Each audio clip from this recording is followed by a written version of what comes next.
Kaixo eta ongi etorriak saio berri batera, gaur ekainak 7 ostirala bi elkarrizketa izango ditugu. Alde batetik, Ruben Ruiz izango dugu Mikel Zarate literatur saria irabazi duenak. Eta beste alde batetik, Osane Nazabal izango dugu Alaitz Institutuko ikaslea dena. Hezkuntza departamentuak hurrengo urterako batxillergo lehenengo mailako lerro bat ezabatu nahi du. Eta honen aurka agertu dira hainbat ikasle eta guraso. Eta honen inguruan hitz egingo dugu berarekin. Baina hauekin hasi baino lehen goazen betiko edukiarekin. Goazen orain gaurko efemerideekin. Gaurko egun batean, 1957an, Libe Goñi Garate jaio zen Oteizan, Seaskako lehen biziko irakaslea izango zena. Urte batzuk geroago, 1968an, Ford auto lantegiko emakume langileek greba hasi zuten Inglaterran, gizonezkoen soldata bera eskatzeko. Egun berean eta urte berean, 1978an, Xabi Etxebarrieta hil zuen Guardia Zibilak Tolosan, bertatik bertara tiro eginda. Eta bukatzeko, 1983an, Zuberoa zeharkatu asmo zuen gaz bidearen lanak gelditzea lortu zuten Larrainen.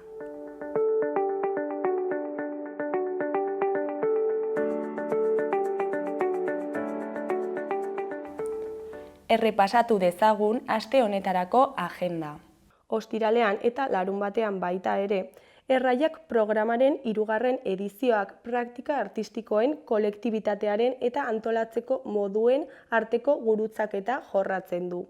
Horretarako ekainaren 7 eta 8 Iruñeko Ziudadelan jarduera kolektiboen dimentsio politiko, afektibo eta ekologikoetan arreta jartzen duen programa publiko bat planteatzen da.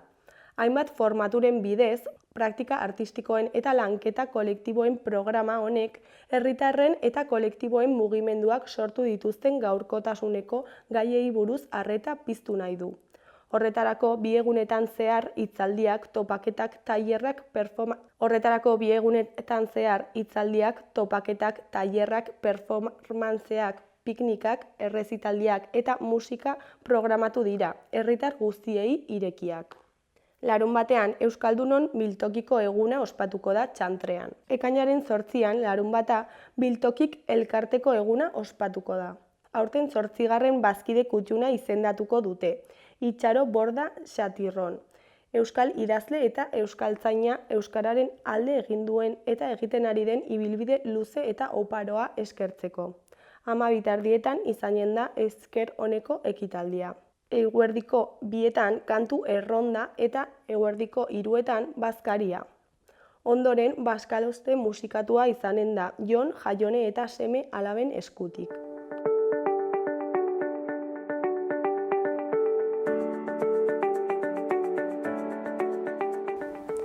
Ikus dezagun gaurko egunkarien azalek zer dioten. Diario de Notiziasen titular nagusian, defendatzaileak eskola lanaldi mota guztiak bozkatzea iradoki du. Patxi berak zalantzan jarri du aldaketak arautzen dituen foru agindua. Partida aukeratzen ez dutenentzat bidegabea izan daitekeela uste du. Azken onarpena ikastetxeko eskola kontseiluak ematea planteatu du. Argazki nagusian, La Pamplonesak San Francisco plazan egin zuen geldialdia, eta bertan jende ugari bildu zen. Titularrean Iruñeak San Fermin kutsua du. Ezkerreko berrian, azken hauteskunde eztabaida biziak jarrerak finkatzen ditu. Nafarroan, sistema demokratikoaren kalitateak markatzen du kanpainaren amaiera. Eskuineko berrietan, alde batetik, Kanasak EIB-ri 180 milioiko mailegua eskatzea eskatu du. Beste alde batetik, EBZ-ak puntu laurden jeitsi ditu tasak, 4,25eraino. Jarraian, Gazako eskola baten bombardaketak 40 hildako eragin ditu, horietatik 14 haurrak. Gainera, Espainiak bat egin du Israelen aurkako salaketarekin, nazioarteko gortearen aurrean. Hori koloreko berrietan, batetik Ilundain laneratzeko enpresak 600 pertsona artatzen ditu. Bestetik, 8 historiko lehiatuko dira gaur eta bihar Labriten, Legends Cup lehiaketan. Jarraian, komiki, gidoilari eta marrazkilariek ekotopiak gorpuzten dituzte. Azkenik, Ainak 60 urteko historian laburbiltzen ditu mugarriak. Diario de Navarraren titular nagusian, EBZ-ak interes-tasen beherapen txiki bat onartu du, 2 urteko igoraren ondoren. Diruaren prezioa 6,25 merkatu du, baina murrizketa berrien aurreikuspena ostuz. Argazki nagusian, jende askok arga aukeratu zuen atzo igeriketa klubaren ondoan, 32 graduko inguruko tenperaturak arintzeko. Titularrean, uretara beroaren aurka. Tenperaturak 37 gradura iritsiko dira gaur Nafarroan, asteburuan behera egin aurretik. Beheko 2 berrietan, batean, unibertsitateko 10 ikasleetatik 4 antxetate eta lo nahasmendu arinak dituzte. Bestean, gobernuak pagoi gehiago iragarri ditu Zaragotzarako trenaren gabezien aurrean. Eskuineko berrian, ekarpena batez beste 19,3 igoko da Iruñean datorren urtean. Goiko berrietan, alde batetik, eskailerako azken meza Sanferminak baino lehen. Beste alde batetik, Gabriel Inbuluzketa gazteak ikusitako elizondoa. Azkenik, abonatuen kanpaina datorren astean izango da. Gara egunkariaren argazki nagusian, Israelek Uruguaren eskolak egindako bombardaketak utzitako egoeraren irudi bat dugu. Titularrean, Israelek beste sarraski bat egin du, Amerikako Estatu Batuetako armez Gazako errefuxiatu kanpaleku bateko Uruguaren eskolan. Erdiko 2 berrietan, alde batetik, Zeus koalizioko Oiane Agirregoitiaren hitzetan, Quebecen inspiratutako argitasun zuzentarau bat eskatzen dugu. Beste alde batetik, orain Errepublikak koalizioko Fernando Barrenaren hitzak ditugu. Europako erakundeek erabakitzeko eskubidearen bermatzaile izan beharko lukete. Beheko berrietan, alde batetik, Europako Banku Zentralak aurreikusitako gidoia bete du, eta interes-tasak zuhurtziaz jaitsi ditu, 8 urtean lehen aldiz. Beste alde batetik, osasun mentala eliteko kirolean berreskuratzeko lesiorik zaiena da. Bukatzeko, Aspeko Etxebarri erretegia The World's 50 Best Restaurants zerrendan bigarrena.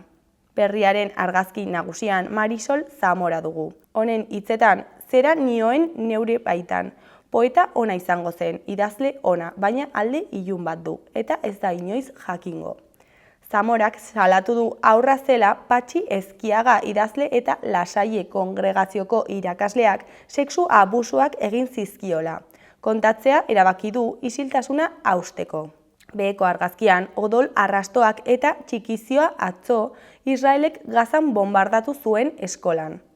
Titularrean, Israelek gutxienez 40 lagun hil ditu NBR-en eskola batean. Honen eskuiniko berrietan, alde batetik, Udako Euskal Unibertsitatea. Euskararen estatus juridikoari buruzko jardunaldiekin hasi da Udako Euskal Unibertsitatearen Udako ikastaroen 52. aldia.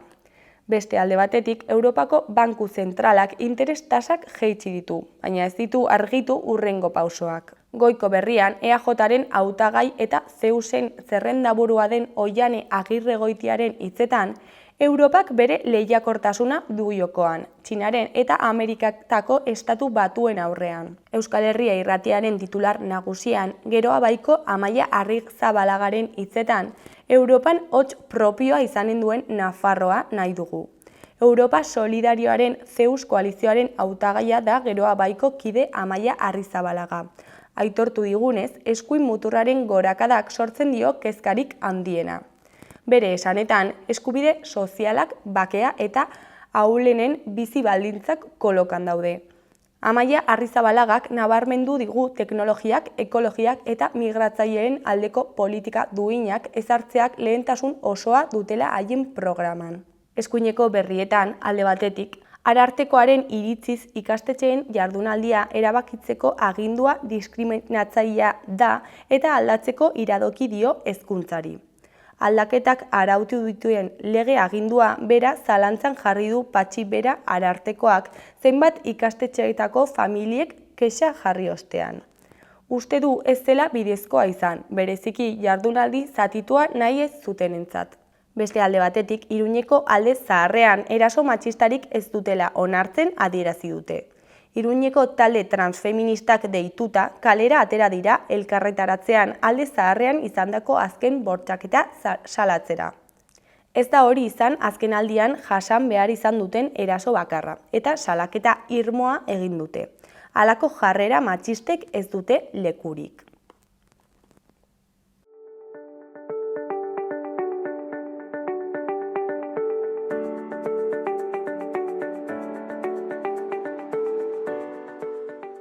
Kaixo eta ongi etorriak gaurko lehenengo elkarrizketara oraingoan Ruben Ruizekin gaude, Mikel Zarate saria irabazi duenak. Kaixo, zer moduz? Egunon, kaixo. Bueno, kontatu iguzu pixka bat zer den Mikel Zarate saria. Bueno, Lezamako udalak eta Elkarra argitaletxeak antolatzen duten haur literatura saria da. Eta ez dakit 14. Edizioa edo zen aurtengoa. Uste du gutxi gorabehera halako zenbakitan edo mugitzen direla. Eta, bueno, haur literatura sustatzeko, euskal haur literatura sustatzeko, ekimen bat, sari bat. Eta badakizu, zeintzuk diren honen helburuak zer egiten den gero zuen nobelarekin, kasu honetan zurearekin? Bai, helburu nagusia, euskal haur literatura bultzatzea edo sustatzea da. Horretarako sariketa hau antolatzen dute eta gero lehiaketan bertan edo sariketan bertan irabazleak ziurtatua du Elkarre argitaletxearekin liburua plazaratuko duela. Orduan, hori beti ere berri ona da. Eta, kontatu iguzu pixkat zure inguruan, ezakit nongoa zara, zertara, literaturarekin edo erlazioa daukazu, horretan lan egiten duzu edo zertan lan egiten duzu? Bai, ni berez gasteiztarra naiz, naiz eta Nafarroan bizia bizitzaren erdia, 25 urte edo, eta berez ogibidez maisua naiz, eskoletan lan egiten dut, eta literaturarekin, ez dakit, nolabait gaztearoan edo saletzen hasi nintzen, gero lehenengo Gasteizko sariketa batzutara aurkeztu nituen hainbat lan, zorionez irabazi nuen, eta honek bezala sariek nolabaiteko akuilua dira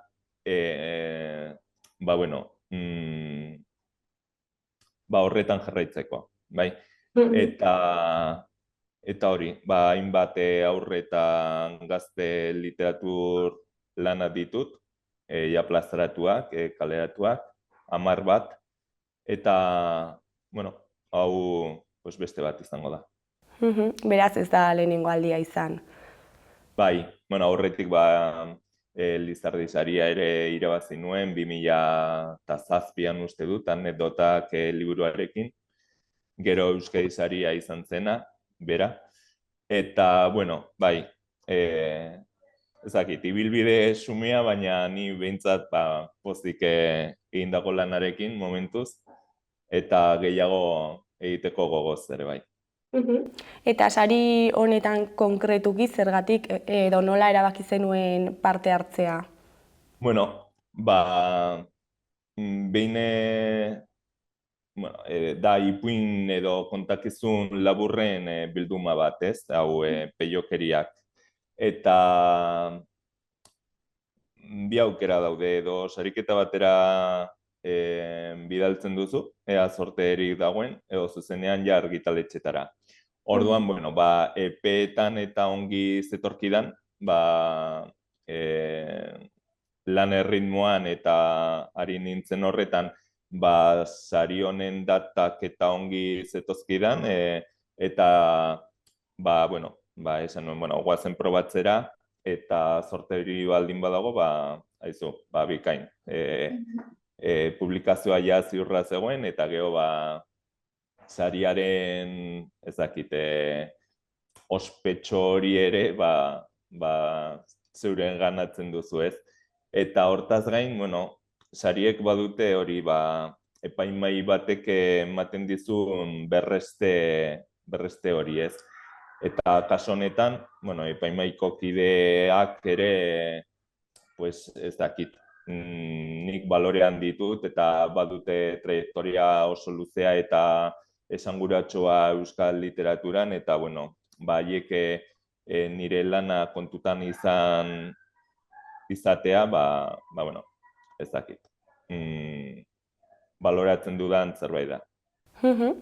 Beraz, esaten duzunaren arabera, lehenengo lana egin zenuen eta gero ja erabaki zenuen aurkeztea, ez zinen aurkeztu eta horren arabera lana egin. Egiten nahi nintzen horretan ja pentsatzen nuen sari horretara aurkeztuko nuela. Egiten nahi nintzen horretan. Esan dizut, ari nintzen horretan eta sariketaren epeak eta ongi ezkontzen ziren nolabait, eta epe muga baino lehenago bukatuta izango nuela pentsatzen nuen, eta bueno, gero lana egin behar da. Epe muga baino lehenago izteko guztia eta birpasoak emateko lanari eta bat eta beste, bueno, bai. Bueno, primeran joan zitzaizun, orduan. Baina erronkarik izan zenituen prozesuan? Bueno, beti idazketa prozesua niretzat behintzat erronka bat da. Inoiz ez dakizu erabat ongi, ni behintzat ez dakizu erabat ongi zuzenari zaren, tonu egokia hartu diozun kontakizunari edo ez.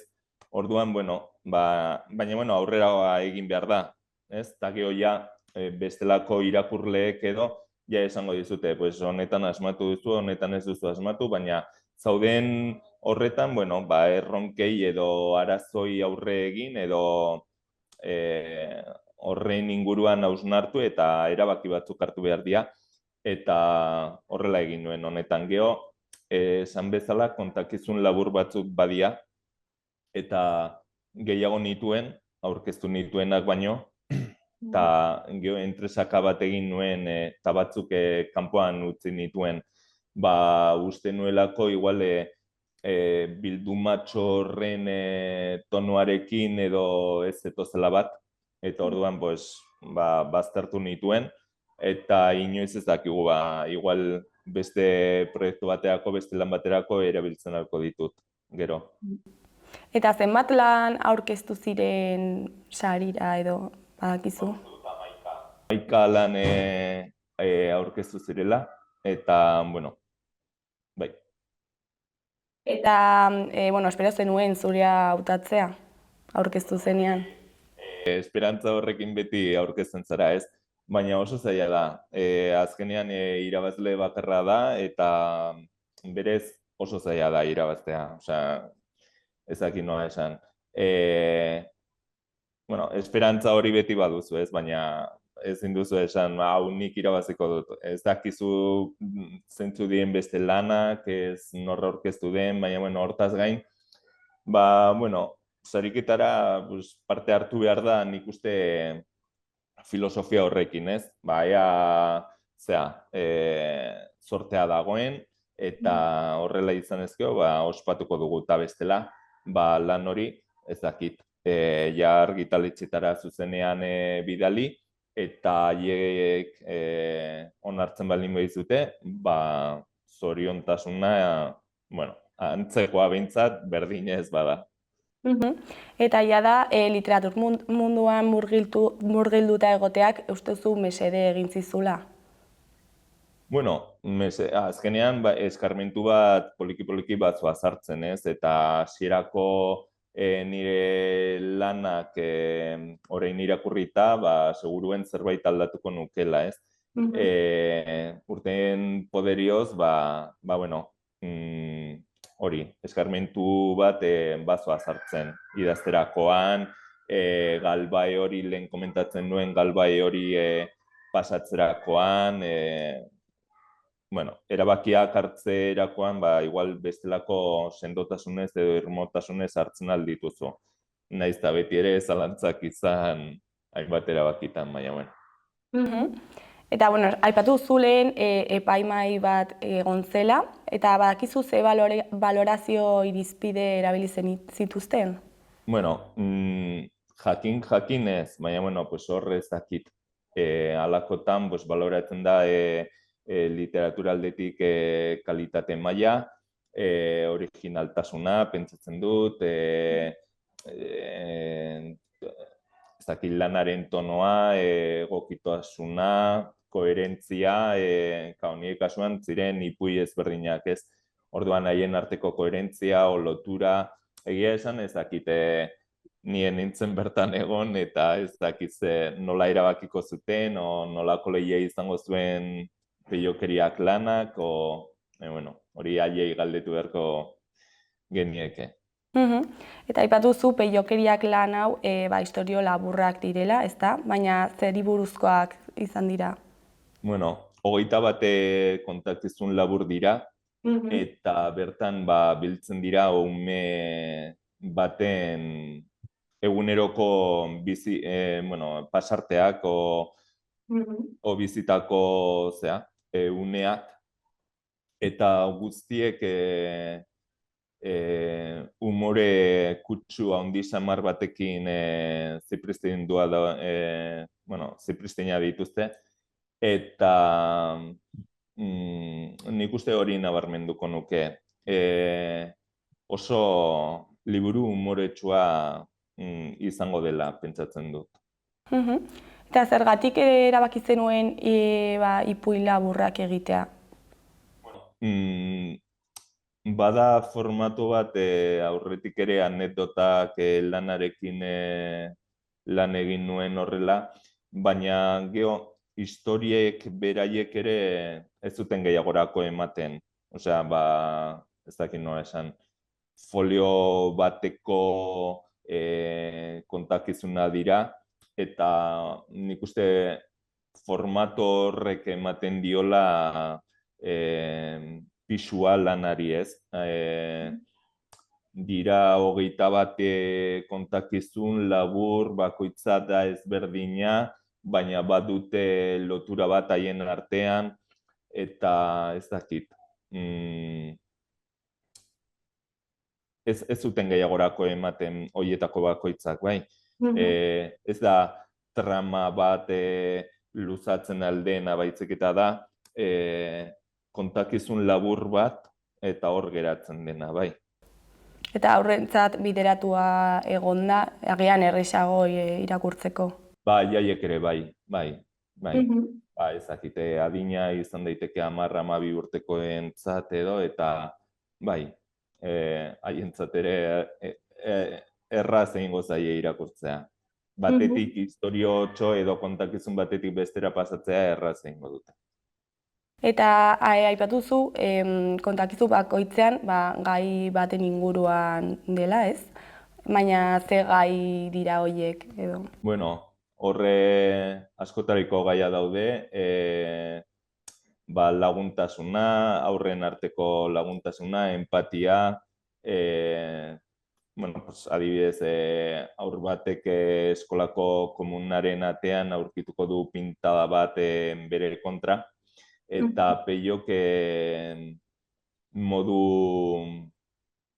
jolasti batean, baina azkar batean, ekimen horri buelta emango dio, eta pintada nolabait osatuz, eta lehengo esanahia erabate aldatuz, gero badago zahartzaroari begirada bat, peioren aitona gaixotuko da, eta arekin duen harremana, beldurrak. Azkenean, bizitzaren edo ohiko gaiak daude, laguntasuna, heriotza, ez dakit, gero eskola giroa ere agertzen da, familia giroa, haserreak, denetarik pixko bat. Eta lehen aipatu duzu umorea ardatz duzula historia hauetan, eta nola lotzen duzu gai hauekin? Zegoen pintada hori berak osatzen du, eta erabateko buelta ematen dio hasierako esanahiari, ez? Orduan hor, hitz joko, edo amarru hori erabiliz, hor umore egoera bat egon daiteke, ez da. Gero, ez dakit, Peioren aitonak ituz batek,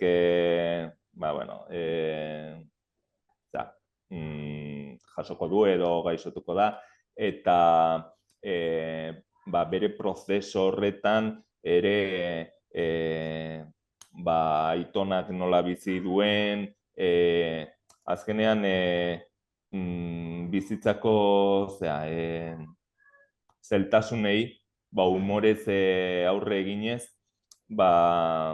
hobeto eramaten direla ere erakutsi nahi du ipuinak, ez? Gero zaila da, egoera zaila dira, eta halako hainbat egoera nik gertu-gertutik bizi izan ditut, eta baina konbentzitua nago hobe dela halako espiritua izan, eta ez erortzea, baizik eta hau gertatu da, guazen ahalik eta hobekien eramatea, eta hortan umoreak laguntzen du.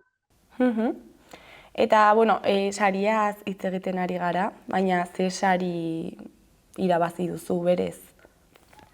Hau, Mikel Zarate saria da, eta hori hasieran esan bezala, Lezamako udalak eta Elkarri argitaletxeak antolatzen duten saria da. Eta, poliki-poliki hori badoa bere tradizioa hartzen, 14. Aldia dela uste dut, orduan, badira urte batzuk egiten dela. Baina esan nahi dut, hau irabazteak zer suposatzen du zuretzako? Lehen, azkenean hori, zu edo behintzat nire kasuan idazten ari zarenean, izan zaitezke edo izan dezakezu konbentzimendu gehiago edo gutxiago, baina azkenean epaimatek esatea, zure lana ona da, berrezte horrek indarra ematen dizu eta akuilua ematen dizu lanean jarraitzeko. Eta orain behin irabazita, zer geratzen da? Lana argitaletxekoek dute, orain haiek zuzenketak edo proposamenak egin beharko dituzte, eta ondoren ilustratzailea erabaki beharko dugu zein den, eta lana egia esan ez dakit, baina urria azarorako pentsatzen dute kalean izango dugula liburua. Eta zer espero duzu? Ez dakit, nik ilusio handia dut lan honekin, eta espero dut irakurleek gustukoa izatea lana, eta hala espero dut. Nik uste ongi pasatuko dutela eta divertituko direla irakurtzen. Primeran, Ruben, ez dakit zerbait gehiago komentatu nahi duzun, edo zerbait utzi dugun? Eskerrik asko zuei, aukera hau emateagatik eta nahi duzen arte. Mila esker zuri, eta ondo segi, agur.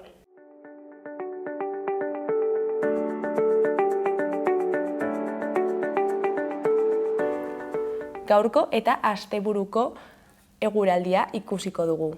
Gaur, ostirala, giroa zertxobait ezegonkortuko da. Zerua lainotuta egongo da erdi mailako hodeiekin eta goi-hodeiekin. Eta baliteke han hemenka zaparrada txikiren bat botatzea. Eta lekuren batean ekaitzak jotzea, batez ere arratsaldean. Dena den, orokorrean ateri egongo da. Temperatura maksimoak 25-28 gradu artekoak izango dira barnealdean, eta kostaldean 22-24 gradu ingurukoak. Haizea Ebro ibarrean hego ekialdetik ibiliko da, eta arratsaldean oro har iparraldetik finkatuko da. Baliteke huts gandua izatea. Larunbatean arratsaldean giroa ezegonkortuz joango da, eta ekaitzak gogorrak izan litezke zenbait lekutan. Goizean berriz hodeiak eta urdinguneak tartekatuko dira, eta baliteke modu bakanean zaparrada txikiren bat botatzea. Arratsaldeak aurrera egin ahala, ordea zaparradak botatzeko probabilitatea handiagoa izango da, eta trumoi ekaitzak edonon jo dezake, batez ere gaualdean. Zenbait lekutan zaparradak handiak izan daitezke, eta baliteke txingorra egitea. Ipar haizea nagusituko da, eta arratsaldean ekaitzarekin zakartu egingo da. Temperatura maksimoak jaitsi egingo dira, batez ere barnealdeko eskualdeetan. Igandean euria eta ekaitzak protagonistak izango dira egunaren lehenengo zatian. Zaparrada handiak izan daitezke, batez ere goizaldean, eta etengabe egin dezake euria, batez ere kantauri isurialdean. Eguerditik aurrera atertuz joango da hegoaldean, eta euria ipar partea mugatuko da. Baina gero eta ahulago egingo du. Temperatura nabarmen jaitsiko da eta maksimoak 18-20 graduren bueltan geldituko dira. Iparraldeko eta ipar-mendebaldeko haizea bizi-bizi ibiliko da, batez ere kostaldean eta Ebro ibarrean.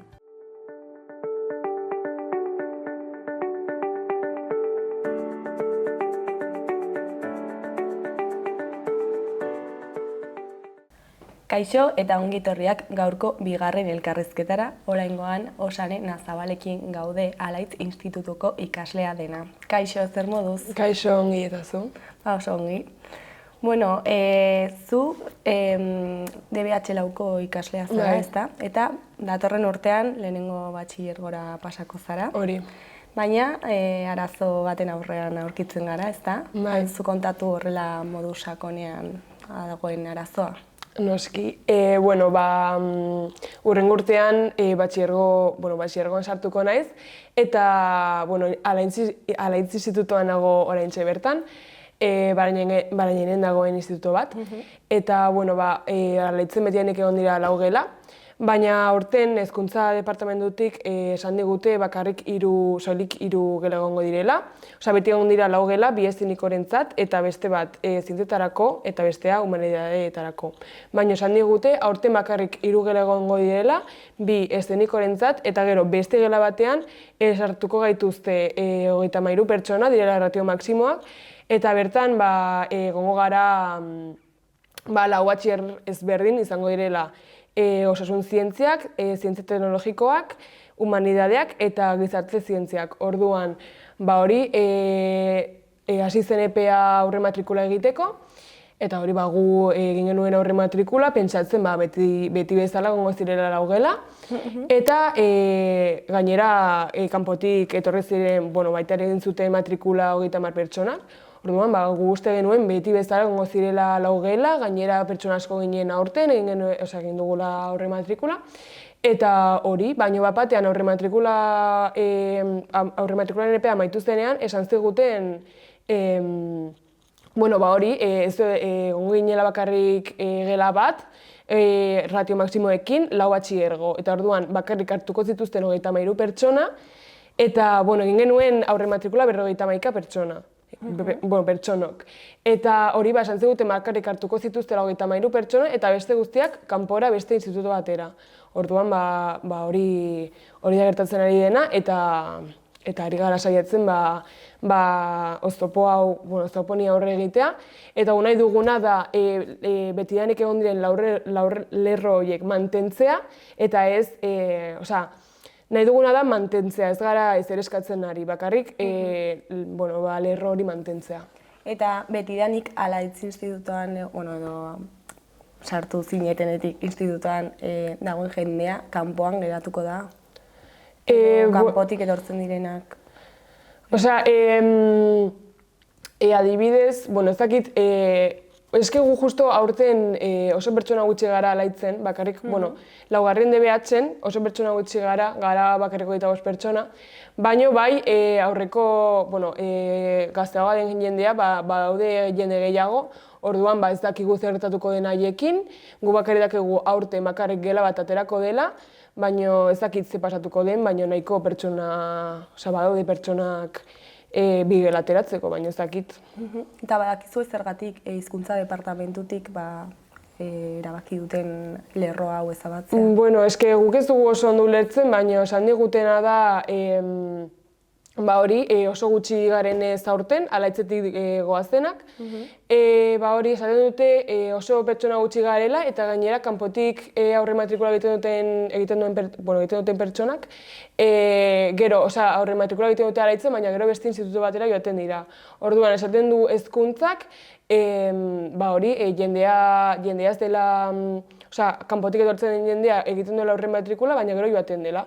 Orduan, oso pertsona gutxi geratzen garela, baina hori ez da argudio on bat, ze azkenean kanpotik etortzen diren 30 pertsonatik, 28-ik konprometitu dira, bai ala bai alaitzera joatea. Orduan, 28 pertsona horiek gehi 21 pertsona gauden alaitzetik, ematen du bi gela egiteko soberan. Baina esaten dugu hezkuntzak ezetz, portzentai batzuk daude, eta esaten dute azkenean kanpotik etortzen den jendea gero ez dela etortzen. Orduan ez direla egin behar bigela, baina eske hori ez da argudion bat. Eta noiz enteratu zineten honen inguruan eta nola? Bai, eskolako zuzendaritzak, institutuko zuzendaritzak, esan zigun EPEA bukatu eta gero. Komentatu ziguten hezkuntzak esan ziola, bezkanpo, esan ziola aterako zela bakarrik gela bat, hori esan dudanerengatik, eta hori esan ziguten guztia bezkanpo. Eta horrek ze suposatzen du? Bueno, lehendabizi suposatzen duena da, egongo garela klase batean masifikatuak, erratio maksimoekin, direla gaur egun dela 33koa, eta hori alde batetik, egongo garela masifikatua, eta gero beste alde batetik nola gauden oso pertsona gutxi batxiler bakoitzarentzat, batxiler bakoitzean, ez dira aterako nahi ditugun hautagaiak, eta etorkizunari begira hori suposatzen du, adibidez nahi dugun karrera batean beharrezkoa baldin bada hautagai bat hori ponderatzeko oso gutxi gaudenez ez dira aterako hautagai horiek eta ezin izango dugu nahi dugun karreran sartu. Eta gero nola moldatuko zarete, imaginatu ateratzen dela eta bakarrik gela bat egiten dutela. Bakarrik elkartuko zineteketen tronkalak lantzeko, ez? Gero hautagaitarako banatu behar zarete, orduan ez dauka zentzu handirik. Ez dauka zentzurik, egongo ginateke gela batean, tronkalak diren hauetan, egongo ginatezke batera, baina gero daude milaka ez, baina badaude hautagai asko, non egomar garen, banatu behar garen, orduan ordu askotan banatu behar gara, eta azkenean ez dauka zentzureko behago izango lideratezke bi gela egitea, eta hori bakoitza egotea batera, batxiler bakoitza, batxiler bakoitzarekin. Eta lehen aipatu duzu, epez kanpo esan zizuetela erabakia ez, eta hau zer suposatzen du? Bueno, lehen esan dudan bezala esan ziguten guztia epez kanpo, zegu ez genuen espero hau. Orduan, jakingo bagenu hau gertatuko zela laitzen, badezpada egin algenuke aurre matrikula beste instituto batean.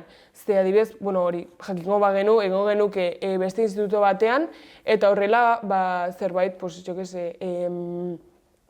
ikusiko bagenu alaitzeko egoera oso txarra zela, alginen aldatu beste instituto batera, baina nola esan ziguten guztia epez kanpo, orain derrigorrez gu, adibidez alaitzekoak, derrigorrez joan behar gara bai edo bai alaitzera, eta jan behar dugu egoera. Eta nola dago ikasle eta familien arteko giroa orain? Bueno, ikasle eta guraso guztiak saiatzen ari dira honi aurre egiten. Kontzentrazioak, eskutitzak, udaletxearekin elkartzen, egin dituzte gurasoak gauza asko. Adibidez, lehendabizi, egoera hau, esan zigutenean arazo hau gertatzen ari zela, egin genuen lehenengo gauza izan zen, alaitzetik eskutitz bat bidali, gurasoak bidali zuten, gero zuzendaritzak beste eskutitz bat bidali zuen, eta kanpoko jendeak, gehienak direla jasokoak, baita ere bidali zuten beste eskutitz bat hezkuntza departamentuari. Orduan, bidali egin dituen 3 eskutitz. Gero, gurasoak elkartu ziren Barañaingo udaletxearekin eta alderdi politiko batzuekin saiatzeko guri laguntzen eta esan ziguten saiatuko zirela guri laguntzen. Gero, deitu genuen komunikabide askori eta egin zituzten egunkarien artikulu asko guri buruz, gainera atera ginen portadan egunkari batean, eta hori, ikusi genuenean hau ez duela erantzunik, egin genuen aurreko ekainak 3, kontzentrazio bat hezkuntza departamentuko atean. Eta zer moduz kontzentrazioa? Ongi joan zen, elkartu ginen ikasle guraso eta irakasle batzuk, eta bertan egon ginen, egin genituen pankartak, kartelak, eta atera genuen zarata asko, baina egoera ez da aldatzen ari. Ez zuen erantzunik jaso hezkuntza departamentutik? Hezkuntza departamentua elkartu zen alaitzeko zuzendaritzarekin, egin zuten bilera bat hezkuntza departamentuan, baina dena berdin geratu zen eta ez zen ez hobetu egoera. Eta udaletik eta institutotik ze jarrera jasotzen duzue? Institutoa saiatzen ari da guri laguntzen eta udaletxea ere bai, baina ez dugu lortzen, ez gara lortzen ari. Eta, egoera horrela jarraitzen badu, zer daukazue buruan, edo? Egoera horrela geratzen bada eta gela bat bakarrik ateratzen bada, gertatuko dena da, egongo garela, hartzen diguten 33 pertsonei, egongo gara, gela batean masifikatua, hautaiekin arazoak izango ditugu eta hori, eta gero, hartzen ez dituzten 20 pertsonekin, egingo dutena da, beste instituto batzuetan, bakoitza instituto bat, bakoitza ez baino, instituto ezberdinetan banatuko dituzte, lekuak betetzen. Azkenean, nahi dutena da, jendea sakabanatzea eta sartzea gela batzuetan, eta horrela ez egotea arazorik, bakarrik gela bat ateratzeko alaitzen. Osea, epez kanpo egonda, joango dira dauden lekuak betetzera. Adibidez, alaitzeko ikasle guztiak hartuko gaituzte bai edo baiz, bakarrik egin du gaur matrikula alaitzen. Baina kanpoko jendeak egin du matrikula alaitzen Iturraman eta beste institutu batzuetan. Orduan, ez badituzte hartzen alaitzen, sartuko dituzte beste, dauzkaten beste institutu batzuetan. Eta 20 dira kanpoan geratu? Bai, kanpotik egin zituzten 30 pertsonak aurre matrikula egin zuten. Eta alaitzetik gatoz 21 pertsona, orduan gutxi gora bera 20 pertsona geratuko dira alaitzetik kanpo. Asko dira, Bai, oso kopuru handia. Ja bukatzeko ezakit zerbait gehiago komentatu nahi duzun, edo ezakit kontzentrazioaren bat daukazuen buruan. Bai, nahi duguna da egoera honek egoera hobetzen ez bada. Egingo dugu astelehenero kontzentrazio bat hezkuntza departamentuko atean eta gure helburua lortzen saiatzeko. Mila esker gurekin egoteagatik eta zuen arazoa gurekin partekatzeagatik eta lortzen duzuen zuen helburua. Eskerrik asko. Zuri. Agur. Agur.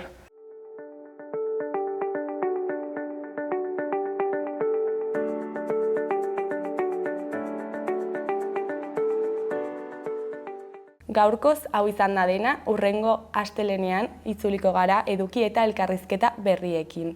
Asteburu oso ona pasa. Agor!